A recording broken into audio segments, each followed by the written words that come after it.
got Twinkies, we'll play it on some grass or dirt. But turn down the volume on Dick and Bird. Fuck Dick and Bird! Fuck Dick and Bird!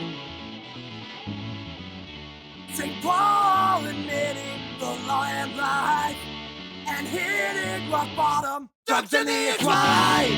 Fuck Dick and Bird! Fuck Dick and Bird! Fuck Dick and Bird! Fuck Dick and Bird! Fuck shit. Hello and welcome to this thing we call Minnesota Foul Play-by-Play. I'm your host, Anthony Variano. I'm joined tonight by our baseball beat writer and follower, Mr. Michael Haas. Let's go to fucking Houston! And our favorite guest co-host, Mr. Tyler Culver. Oh, hey! Welcome to the show, boys. We're winners! We're winners! Twinkies! The Minnesota Twins ended a pair of postseason streaks, winning their first playoff game in 19 tries, and then their first playoff series since 2002.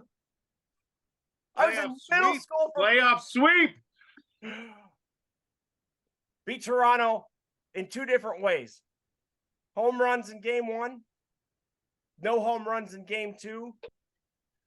Got out of all the big jams, did all the little things that win championship games, looked like the better pitching staff, both starting pitching, relief pitching, had the best crowd of anybody of the playoff series round, except maybe Philadelphia, which is fucking mind-boggling. No, that's mind-boggling. Competing with fucking Philly for fucking crowd noise is amazing. Those single two best crowds I've ever seen in Target Field history, one of which I got to be a part of. I was there for game two. It was the happiest day of my fucking life. I left the building as giddy as a schoolgirl, slapping high fives to everybody who would let me, saying, "You were great today. You were awesome today. Great performance today. I'm so fucking proud of you." And my throat was literally hurting in the bottom of the third inning. It was incredible. I should have brought Ricola with me because never seen a more full-throated crowd in Minnesota in my lifetime. Since 1991 on TV when I was a kid, which I don't really remember that well.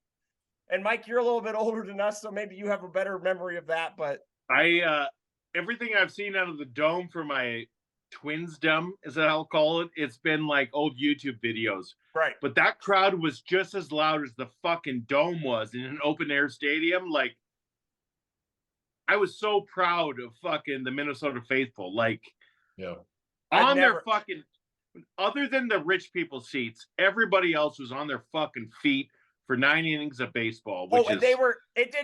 Sonny Gray got into jams every inning to start the game, and there was never a moment where people were like, "Oh, this is it, we're gonna lose it." No, they were like, "Come on, Sonny, strike this motherfucker out!" We were losing our goddamn minds. It was so loud in there, you could actually curse and you wouldn't get thrown out. It was fucking beautiful.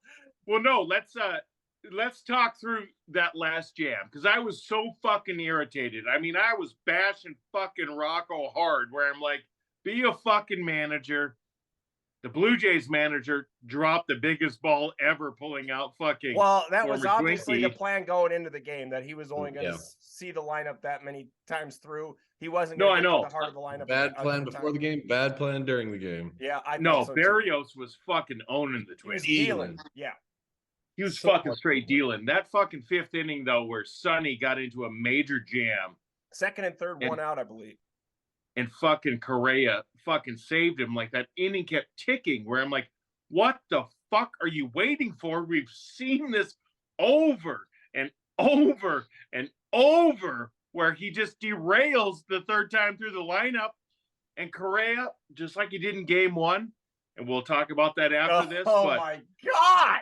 The greatest pickoff in playoff history. Who gets thrown out at second for the third out of the inning in the regular season, let alone the postseason? It does not happen. It is cannot, ever do. I'm getting a tattoo of Vlad doing this. That's my next tattoo. That's beautiful.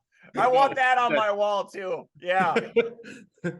Carlos, no, I was in the Gus stop in Glendive. 1 second.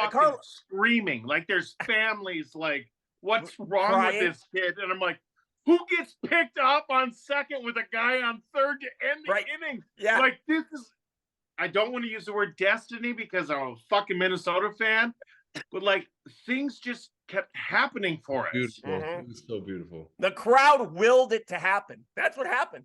The crowd willed these crazy things to happen for them to win these tight games over what I thought was probably, well, actually, no. We were better than them the entirety of that series from the first inning on game one. Carlos Correa makes a better play in postseason history than Derek Jeter's flip. I think it's a much harder play, chasing down that ball that Polanco muffed, that missed completely, went under his glove. He ran so damn far to get that ball, threw it while he was falling down. He displayed the greatest arm of a shortstop in the history of Major League Baseball. That's what they say he has. And that's I'm not gonna dethrone Jeter on that play. I'm a baseball savant. Bigger game, bigger moment, but I love Jeter's play. It's up there though, and I think I forget the name of the commentator, but one commentator is like, "This is a play we're always going to replay in postseason history now," and I think it's earned it. It's immediately earned fucking it. That fucking. You look at it could make back. You try and we watch it, and you're like, "Where is he? Is he going to come into frame anytime soon?" And then all of a sudden, he's there with the ball in his one hand, throwing it at home in one motion. No, that's falling down. And I guarantee, with plantar fasciitis. All three of us. I guarantee all three of us watching that play. It's like, Jesus Christ, another Polanco fucking error. Yep. God damn it, and Lewis, then Correa fix your fucking leg and get a third so we can make a play. And he comes and fucking. It was a good thing he missed it completely too. Otherwise, it would have stopped the ball and never made a play. Right. Yeah. No. Good thing he totally botched it. Fucking falling strike, like with his arm, which I think we don't talk up just how fucking strong of arm strength Correa has, because we get so used to it. Like, but that was hands down. I watched a lot of baseball over this last week of the postseason thus far. Easy. Exactly. I mean, and God bless Correa. I mean, to let defense shine. I mean, that was a fun game because of Lewis is a god in Minnesota, as he should be. He'll never pay for a drink in that town again. But fucking, I'm sorry. I'm one of those old fucking dumb white baseball fans where you give me a fucking defensive play like that. Yeah. I'm going to be creaming for fucking days. Like, that's what I want to watch. Like, that'll be that was replaying in my head when I was going to sleep. Those are the dreams I was having about, oh God, how can we win game 2? How can we come up with a better defensive game, a play in game 2 to win that game? Oh, we'll just pick off Vlad Guerrero Jr. at second base with 2 outs and a runner on the third. How do these little kids and that's how I feel like, other than like fucking Correa and fucking our pitching staff, but like, how do these little kids from Minnesota do this? Like, I was kind of scared with the fucking Blue Jays matchup. I mean, Bichette, he's nothing to laugh at. Defensively, he's not the greatest, but you go fucking 1 through 9 through that lineup. It's tough. I fucking love the Blue Jays lineup. I mean, that's a great fucking team. Managed poorly in 2 games, and fuck it, we outplayed them. We can say we outplayed them. Like, we did. Well, let's talk about the upcoming series. Starts in Houston on Saturday. The Twins are going to start Bailey Ober in game 1. Not the best numbers against the Astros. He's allowed 14 hits and 42 at bats with 3 dingers, 2 triples, 2 doubles for a 951 OPS. But I suppose this gives enough time to Pablo Lopez to get right for, what do you think, Mike? A game 2 or for a game 3 when he comes back to Minnesota? Pablo's game 2. Yeah. Pablo pitch game 2 on the road in Houston with Sonny Gray pitching game 3. That's fine. Yeah, Hey. Culver, you got some nuggets. You can drop them, Culver. I don't want to overtake this. You love the Twinkies as much as I do. I'm here to just hear you guys gush a little bit because I watched this game in a bar with no one who gave a shit. All right.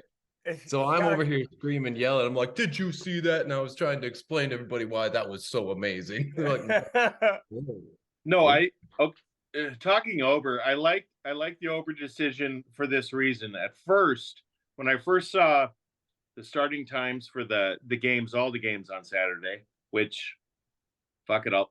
I'm gonna watch all 4 games. Like, this is the best time. It has me watching more baseball in one day than I watched all season long. I fucking love it. Yeah, all day, just back to back to back, all great games. Just made me want to watch every game. Yep. I mean, the American League got fucked because we get the early games, but whatever. I'm not gonna lie. Baseball is coming out of the National League this year. I mean, the better teams are in the National League. That's just the reality of the game. Picking over, I'm actually happy with that because initially what was being released out of Minnesota is going to be Joe Ryan, which he's been horrible away this year. And the Astros have beat him up in that park. And so I like this idea. Ober's September numbers, kid's been fucking killing it. If our bats have been raking, he's been fucking killing it in September. It's going to be a tough game for him. I'm not expecting to win game 1, but he's going to have a pretty short leash, don't you think? Yeah. I'd say Maeda's got to be the next guy out of the bullpen, too. One way through. No, he's got to have an extremely short leash. The only thing that not concerns me, but confused me was as like in game 2 in the 5th inning where I'm like, we've got Maeda, bring him in. We can save our bullpen, finish this fucking game off. We've got the lead. So I'm wondering what the fuck we're saving Maeda for.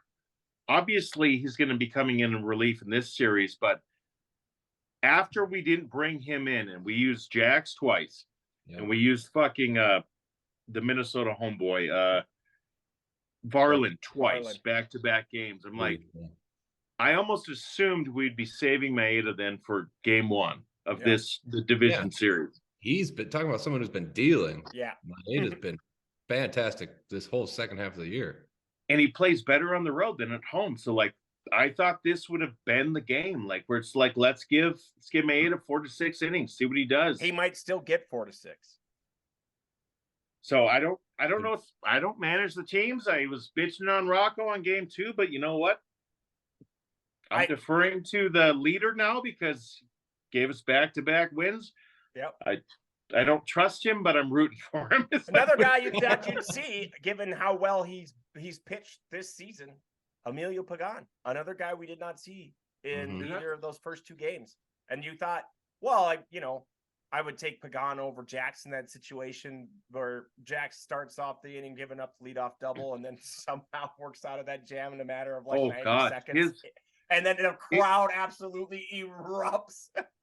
No, and that was, I mean, sometimes baseball works in that weird way where Jack's performance after giving up that double, dominant. I don't know that it might have been as loud as when Royce hit his first dinger, maybe his second. I don't know, but it's like it's almost like these first 2 games were like managing wise for Rocco, and fuck it, I don't know. He's giving his interviews. It was more of managing by feel as opposed to managing by brain, where it's just like, fuck, our text threads and shit I'm like, I never thought I would say this, but put fucking Pagan in. Like, his numbers, he's been clutch. He's been shut down. Jax has made me fucking worry over the last month, but he came through big. And you might say that he gave us the momentum to finish that game too. Holding on to that ball when he got trucked down the line too. That was huge. That was huge. And then he did the class act move of going up and checking on the runner as Jeffers is sprinting to go kick his ass. He's trying to de-escalate. That's a class move for sure.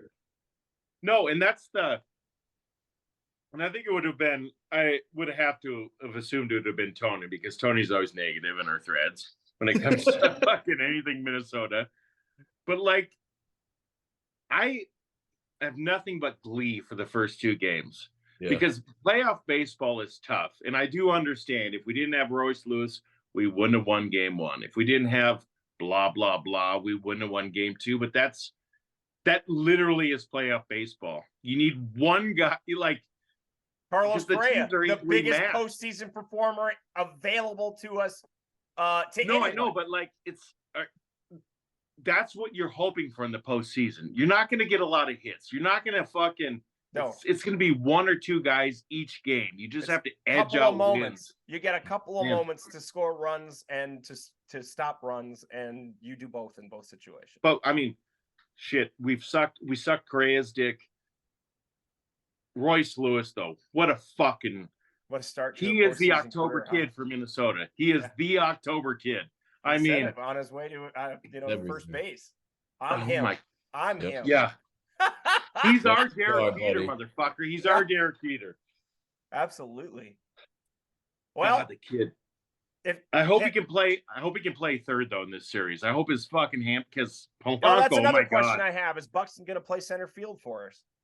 He was taking BP. He hit a homer on his third pitch out there. I heard. That would be nice to have. Means nothing. I don't even care if Royce Lewis can't play third. He's going to be in the lineup until he can't. He did not. He was laboring. I mean, I know that they told him to. I wouldn't expect him to play defense for the entirety of the postseason. I don't think so. Especially hamstring, soft tissues. Right. I don't think That's where we need help, though. I mean, third base, we need help there. Right. Polanco had first ball to Polanco. Polanco can't play second base well. What are we doing throwing him at here third? We go. First throw over to first, and he just. Hey, it didn't keep us from winning either of those games, though. No, but Minnesota, they see that and they're like, "Oh, here we go," Yeah. Let's like it's hard us to not make that reaction. Oh my God, that I can still replay that fucking in game two. His sliding thing to try to stop a ball, where I'm like, "What the." He's real uncomfortable. This is me attacking an athlete who has way more talent than I could ever have, because I wouldn't have made that play either. But like the approach you take, even if you stop the ball, you're not going to do anything with it. Like you got to come up and backhand and then try to throw. If you fuck it up, you fuck it up. But this sliding fucking dumb thing he did didn't matter. I mean, it didn't matter. I think it's going to matter as we go fucking further in the postseason, but. Well, that is a liability at third. 100%. They have another streak to stop, guys. They have won a road playoff game in their last 8 attempts, so they're probably going to end up going 0-9, maybe 0-10. I would love to just get one on the road in Houston to make these home games feel like maybe we could have a clinch game at home. It don't matter. The curse is broken. Come on, there's no curse. But now we're getting greedy. See, all we wanted was one playoff win. We had a playoff series win, so now we're getting greedy. We're like, oh, no, I'm saying now Jeff Passan says we can go as far as we want to go. Jeff said, I'm calling it tonight. Phillies Twins World Series. The fucking world's gonna be so fucking loud. It's gonna be beautiful. D-backs Twins. Oh, yeah, baby. Woo! Oh, the World Series that nobody watched. D-backs Twins, the one people forgot. Who won that? Do not make Minnesota fans go back to Philadelphia. Was that a strike year? Oh, God, that would be terrible. All right. The last time the Diamondbacks won a World Series was the time they should not have. Right after September 11th, it's like, you really took this away from New York? Honestly? Like, you took this away from the Yankees, you sons of bitches? With Randy Johnson and Curt Schilling. Yeah. I blame that fucking series for everything wrong that's happened in America since. Like America was hurting, and Arizona would not give it up, and Arizona was still fucking us on a national scale year to year. But I digress. Let's talk a little bit about the Vikings. I suppose they won a football game last week. Sure. They did. They'll have the biggest circus in town. Headed their way Sunday, 3:25 p.m. on CBS.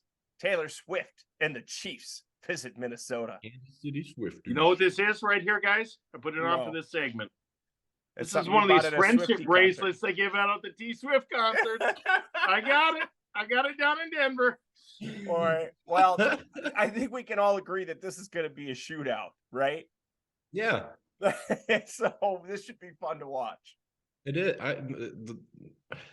The line is 3.5. That's closer than I thought it'd be. Yeah, me too. So, I mean, they can shock the world in this one, and they're gonna have to because they play Kansas City. Jets played them pretty well, but the Jets play pretty good defense, and that can't be said for the Vikings just yet. They play. The Chiefs. If there's any time to play the Chiefs, it's early in the year. Yeah, and that's all. That's been the way it has been. And then they just dominate the rest of the way, but they have not figured it out yet on offense. No, they haven't. So no, if we can figure out a way to shut down Kelsey, we can win this game. Just shut down the most dominant man in the NFL. That's all we're facing. Just because he's dating him and his other most dominant player man in the NFL. Him and Patrick Mahomes might be the two most, like they're the top of the list, are they not? The two hardest guys to stop. I'd like to see Kelsey do what DJ Moore did last night. He ain't gonna do it. You know why? Because he's a fucking prima donna with a fucking podcast, dating someone way above his pay grade. Well, maybe he's getting paid to date her by the NFL. Maybe given their ratings amongst girls age 12 to 17, the only market that doesn't watch football games. They're watching them now. Hell yeah, they are. Yeah. I'm not lying. I was like, God, I wish he was dating a fucking Viking because I would buy a Swiftie Vikings jersey. Like that would be the best. Right. Yeah. 1987 on the back. Because it's me. Well, I mean, even more attention is going to be on US Bank Stadium for this game because I assume she'll be there, you know? No, straight Vikings talk, though. This is a game they have to win because we talked about it the last time we were all together. I don't see us beating the fucking Niners when they come to town. No. This is the game we have to win if we want to have a chance. Going to be 2-5 if we don't win either of those two games, and that's the Chiefs are beatable. The Chiefs are beatable. Now they are. Yeah, I get them in 3 weeks. I don't know if you say the same thing, but I don't know if this team can beat them. If Kelsey's the one thing we got to stop, his ADOT is way shorter. Well, you know how Flores is going to try and stop him is he's going to get to Patrick Mahomes. He's going to blitz like crazy. They're going to force him to throw the ball underneath. We're going to hope to tackle him short of the first down marker, and that'll be that. We've always against fast quarterbacks because you can bring the blitz, whatever, but if you miss, it doesn't matter. It's even worse. It's even worse. And that's what usually happens. So this team is a pretty good tackling team. So we've got that going for us. So no, I'm hoping they have whatever linebacker gets stuck fucking trying to cover Kelsey. I hope we're bringing some fucking safety help. It'll probably be pace. Make their other receivers beat us. Like that's been their problem so far this whole year is there's no number 2 on that team. Mm-hmm. Like there's no other receiver to trust. Make Sky Moore beat us. Make fucking that Rice kid beat us. Like make somebody beat us other than Travis Kelsey. Or going to beat us if anybody. The other one, they're small and young. That it's probably not going to happen. But Rice, I can see that being an issue. Falling fast. Watch out. And we'll see. We damn near, Jesus Christ, even this last game against the fucking Panthers, it's like, how many times can we shoot ourselves in the foot?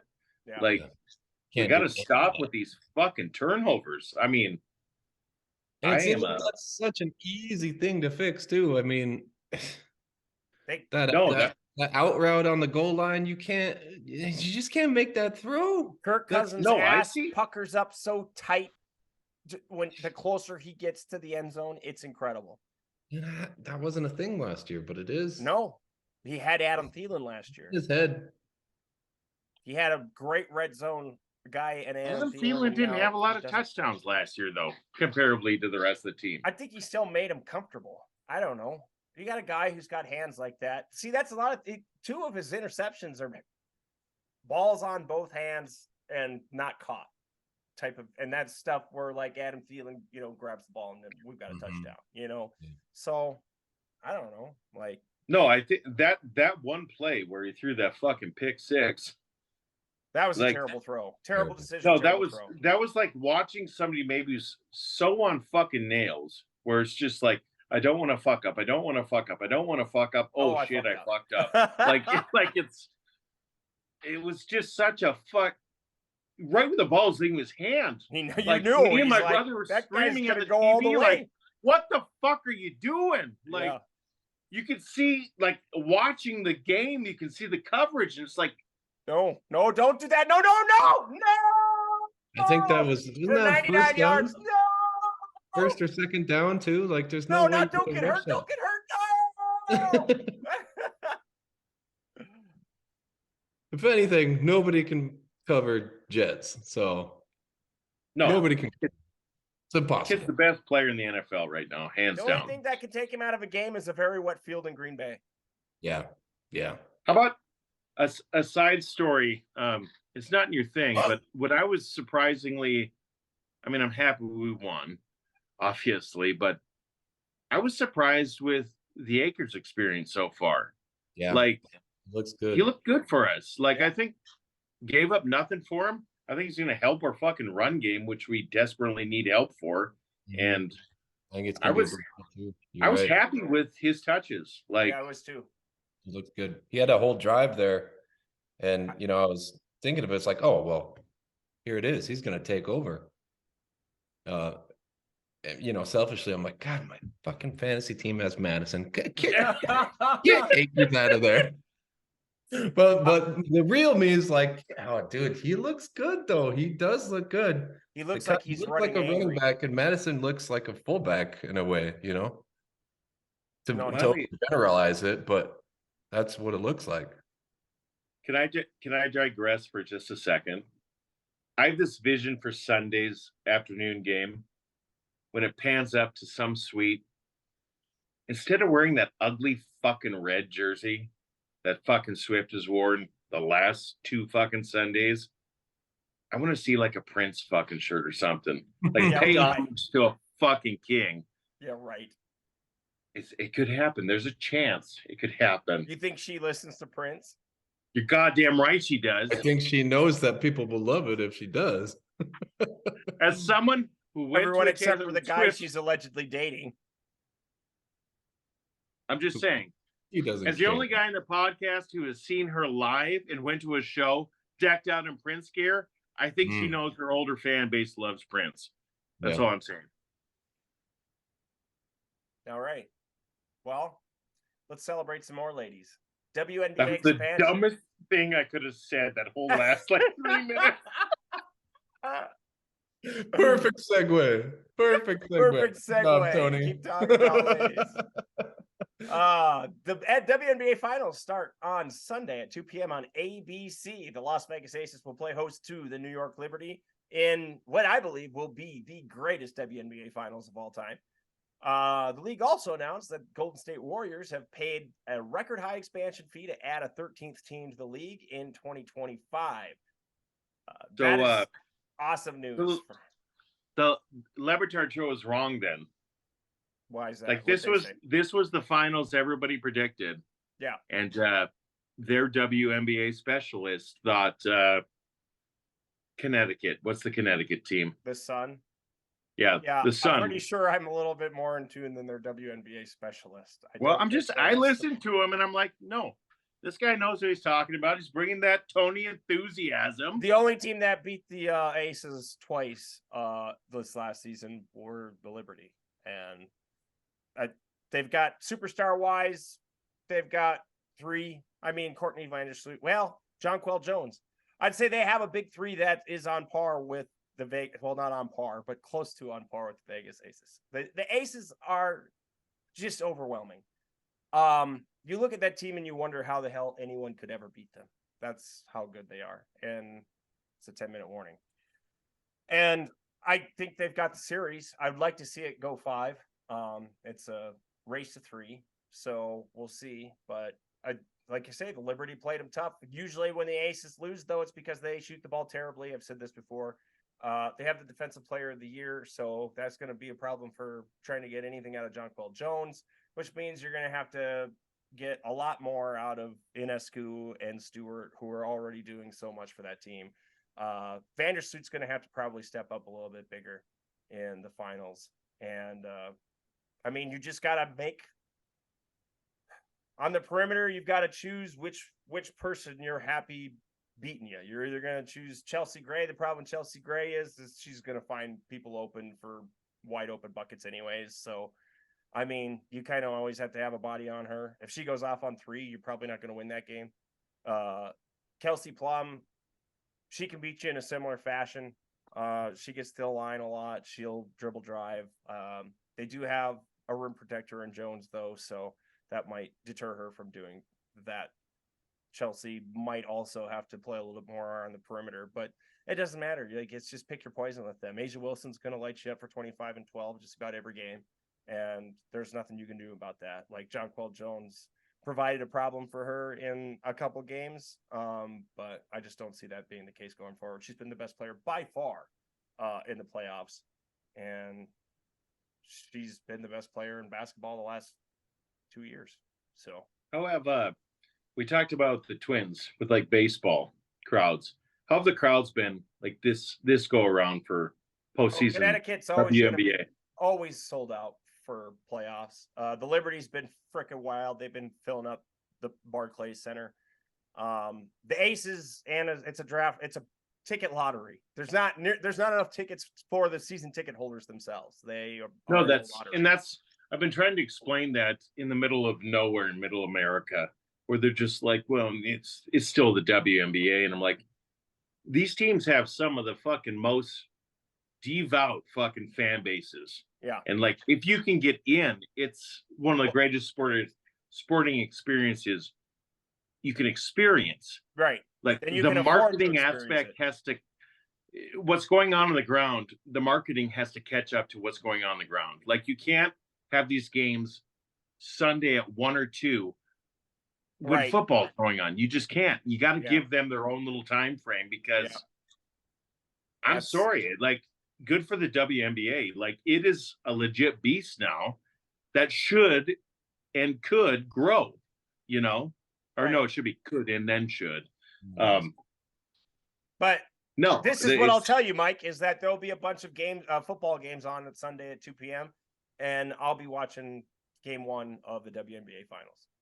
Like, I will. No, and that's where I'm like, this is such a dumb marketing ploy by the WNBA. Have it Monday. Even if you're only competing with Monday Night Football, like, don't compete with the beast that fucking makes this country stupider and dumber and fucking worse as a country. And we all love and watch football, but it is such a bad thing for the fucking country. They probably assume that they're not going to get those viewers anyways. Like, the NFL is already the biggest show every week, so it doesn't matter. Like, they're not going to compete with them, even if they are, or, you know, it's not going to be much of a difference in their audience if they play on a Sunday or a Monday. And it's just one game. I'm going to blame the Swifties. Take your fan base to the WNBA games. That's right. At 2 p.m. on ABC. Fucking women power. It's going to be broadcast on basic cable for the first time ever. No, that's cool. That might have been last year.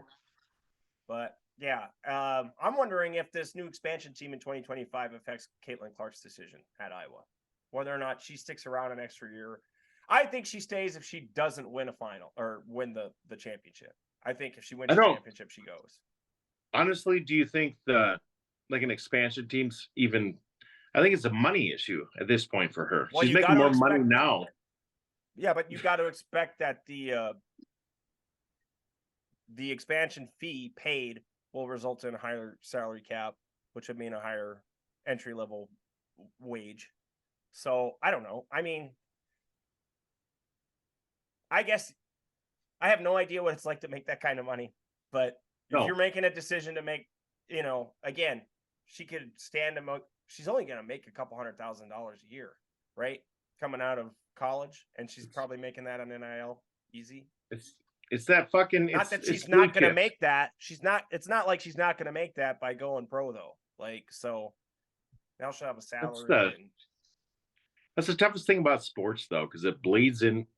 The thing I hate worse in the world, capitalism. they bleed together, and I feel like Nick Nolte every time in fucking Blue Chips. It's about money. Yeah. Goddamn money. I bought into it. I'm a big part of the problem. You do a great Nolte, Mike. That's fantastic. We got to bring him back for every show. I love it. God, that's a great scene. One of my favorite sports movies. Mine too. We need to have like a movie segment again in the show again. Oh yeah. Okay. Have you seen anything lately that's been great? Because I saw the new Teenage Mutant Ninja Turtles movie, and you haven't seen it yet. Still, I still have not. Oh I my need God. I need to push a TV fucking program, and it's already canceled now after the 4th season. But fucking Zach Galifianakis' fucking what the fuck is it called? Baskets on FX. Oh, Baskets is great. So fucking good. So depressingly beautiful. Like, yeah, it really is. Great television. Anyway, that's my push. Let's get to Minnesota Amateur Sports Stars of the Week. Our bronze medalist, Eli Hamburger of Watertown Mayor Boys Soccer, had 14 saves on 15 shots and to earn a 1-1 draw with Jordan. And he had another 11 saves in a 1-0 shootout at Spectrum the next day. He leads the state with 187 saves this season. Silver medalist. Is that good? That's a lot more. I think it's 20 more than the next most in the state. Yeah, that's quite a lot. European football, you know. The thing is, when you're looking at goalkeepers in high school soccer and hockey, frankly, a lot of the best ones are the ones who are facing like 40 or 50 shots a night and giving up 6 or 7 goals, and they lose a lot of games. But they're facing 50 or 60 shots a night. So, yeah. So yeah, I mean, if you see 15 shots on frame in a soccer game, that's a lot of shots on frame. A lot more than 10 is quite a bit. Let's see. Silver medalist Iowa commit Barrett Parton of Minnehaha Academy Girls Soccer played a part in all 8 goals scored in an 8-6 win at Holy Family. They need every one too. That's crazy soccer score. Added an insurance goal in a 2-0 win over St. Paul Academy as well. She's 3rd in Minnesota with 29 goals. Whoa, stop there for a second. She had 8 fucking goals in a game? She played a part. I think she had 4 goals and an assist. 5 goals and 3 assists, something like that. But yes, it was crazy. She can fucking play. Yeah. Yeah. She can find the open player. Gold medalist, junior Charles Langema of Maple Grove had 26 carries for 328 yards and 7 goddamn touchdowns in a 55-21 win at Blaine. He's tied for 4th in the state with 16 rushing touchdowns and 3rd in rushing yards with over 1,001. What's he doing Sunday at like 2:00? Probably watching Taylor Swift just like the rest of us. Yeah. All right. Any last thoughts? Let's talk a little bit more about baseball because obviously one last Minnesota hero. Okay. Gophers legend Tanner Morgan signed to the Vikings practice squad today. Really? Yeah. Nice little tidbit. Thank you for that, Tyler. There you go. So, plans for game 1, game 2 viewing parties. What are we doing? Tomorrow I'm stuck in a fucking golf tournament. I'm gonna be watching the first 2 innings from my phone, which I'm very irritated about. I'm proud of you, Mike. You got the itch and you're scratching it like crazy before the fucking winter comes. Of me. I'm an old white professional who's golfing. Yeah. I'm the problem with this fucking world. You're getting outdoors. First ever. You're breathing the fresh outdoor air. You're walking from the golf cart to your ball and back to your golf cart. I mean, nice crisp 40 degrees. You're breaking a sweat. Exactly. No, Culver is right. It's going to be like 50 degrees here tomorrow. I think I might go old school, though, because I'm going to have my fucking speaker. Maybe I put it on the old radio. I listen to fucking Minnesota radio, which is fucking better. Like, anytime a great play happens anyway, you got to turn to the radio announcer. Same thing for football as well. Yep. So I think I'll listen to the radio until fucking the stupid golf's done, and then I can watch my beloved Twins in the clubhouse. I'm just already nervous. I'm fucking really nervous because this is a big day for fucking Ober. We've been here before with young pitchers being thrown into huge situations. Is it the right call? We'll see how it goes. We've been Minnesota Foul Play-by-Play. Thank you for joining us. You can find us at Minnesota Foul Play by Play on YouTube.